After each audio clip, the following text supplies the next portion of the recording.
ही मागणी आहे की आता देवेंद्र फडणवीस मुख्यमंत्री यांनी मीडियाद्वारे अशी घोषणा केलेली आहे की गॅसच्या कुणालाही कमतरता पडणार नाही. पण आत्ता जर पाहिलं समिधा गॅस असेल, हडपसर, पुण्यामध्ये जर पाहता गॅसची मोठ्या प्रमाणात सर्वसामान्यांना तुटवडा भासत आहे आणि त्यांना गॅसही मिळत नाही. आम्ही आत्ता समिधा गॅसमध्ये जाऊन आलो. तिथं पाहिलं गोडाऊनमध्ये मोठ्या प्रमाणामध्ये स्टॉक असताना सुद्धा सर्वसामान्यांना त्यांनी गॅस देण्यास नकार दिलेला आहे. तरी आम्ही त्यांचे जे समिधा गॅसचे जे काम करणारे जे लोक आहेत त्यांना विचारलं, तुम्ही सर्वसामान्यांना गॅस का देत नाही?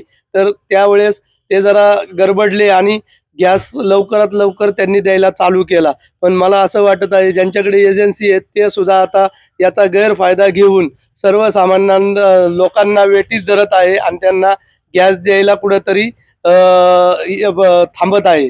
गॅस देत नाही आहेत असं दिसून येत आहे. तर अशा ज्यांच्याकडे एजन्सी आहेत त्यांनी जर सर्वसामान्य लोकांना जर वेठीस धरून जर गॅस दिले नाही तर येत्या काळामध्ये त्यांच्याकडे जाऊन आम्ही त्यांना जाब विचारून त्या तिथे आंदोलनाला ठिय्या आंदोलनाला बसणार आहे.